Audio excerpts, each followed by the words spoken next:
বর্তমান সময়ে শিশু থেকে শুরু করে ছাত্র সমাজ অধিকাংশই খেলাধুলো বলতে বোঝে অনলাইন ভিডিও গেম, যা স্বাস্থ্যের পক্ষে ক্ষতিকর যেমন তেমনি মানসিক বিকাশের পথেও অন্যতম বাধা। তাই ভারত সরকারের যুব ও ক্রীড়া দপ্তরের অধীনস্থ নেহেরু যুব কেন্দ্রের মালদার উদ্যোগে ও ডাকাতপুকুর ডিএসএস ক্লাবের পরিচালনায় গ্রামীণ যুব স্তরে খেলাধুলোর বিকাশের জন্য বামনগোলা ব্লকের অন্তর্গত দোগাছি ফুটবল ময়দানে দুদিনব্যাপী ব্লক লেভেল স্পোর্টস টুর্নামেন্ট খেলার আয়োজন করা হয়। মহিলাদেরকে খেলার প্রতি আগ্রহ করার জন্য মেয়েদের কাবাডি, 200 মিটার দৌড়, সাইকেল রেস, ভলিবল, লং জাম্পের মতো বিভিন্ন ধরনের প্রতিযোগিতামূলক খেলার অনুষ্ঠান করা হয়। এদিন এই খেলায় অংশগ্রহণ করে বামনগোলা হবিবপুর গাজল ব্লকের মোট 16টি দল। এই খেলায় অংশগ্রহণ করেন। প্রতিটি খেলায় সমস্ত চ্যাম্পিয়ন টিমদের ডিস্ট্রিক্ট লেভেল খেলতে অংশগ্রহণ করার জন্য নাম পাঠানো হবে। ছেলেদের জন্য 200 মিটার দৌড়, ফুটবল এবং ভলিবলের মতো খেলাধুলো রাখা হয়।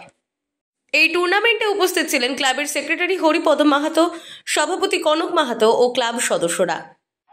ভারত সরকারের যুব ও ক্রীড়া দপ্তরের অধীনস্থ নেহরু যুব কেন্দ্র মালদার উদ্যোগে বামনগোলা ব্লকের ডাকাতপুকুর ডিএসএস ক্লাবের পরিচালনায় 2 দিনব্যাপী আমাদের এই ব্লক লেভেল স্পোর্টস আয়োজন করা হয়েছে, যেখানে বামনগোলা, গাজল এবং হবিবপুর ব্লকের মোট 16খানা ফুটবল টিম এবং কাবাডি, সাইকেল রেস এবং ভলিবল, এছাড়াও দৌড় প্রতিযোগিতার মতো অন্যান্য আরও প্রতিযোগিতা রাখা হয়েছিল। আজকের এই ফুটবল খেলাতে যিনি চ্যাম্পিয়ন হবে তাকে ডিস্ট্রিক্ট লেভেল ফুটবল খেলাতে আমরা পাঠানোর জন্য ব্যবস্থা করব ক্লাবের পক্ষ থেকে। আমরা প্রত্যেকেই জানি যে স্বাস্থ্যই সম্পদ, অর্থাৎ স্বাস্থ্যকে ভালো রাখতে গেলে আমাদেরকে প্রতিনিয়ত খেলাধুলা, যোগব্যায়াম ইত্যাদি আমাদেরকে করতেই হবে, অর্থাৎ অনুশীলনের মাধ্যমে আমাদেরকে রাখতেই হবে। আমরা যদি খেলাধুলা বা শরীরকে চর্চা না করি তাহলে কিন্তু আমরা অনেকটা আমাদের শরীর বিকল হয়ে পড়বে। আমরা এখনকার জেনারেশন অর্থাৎ যুবক শ্রেণীদের মধ্যে দেখতে পাচ্ছি প্রত্যেকে মোবাইলের মধ্যে আবদ্ধ, অর্থাৎ অনলাইন গেমের মধ্যে আবদ্ধ।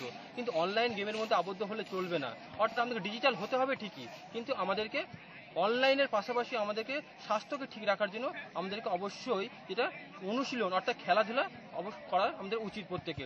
তাই মালদা থেকে দেবাশিস পালের রিপোর্ট, আনন্দ বার্তা।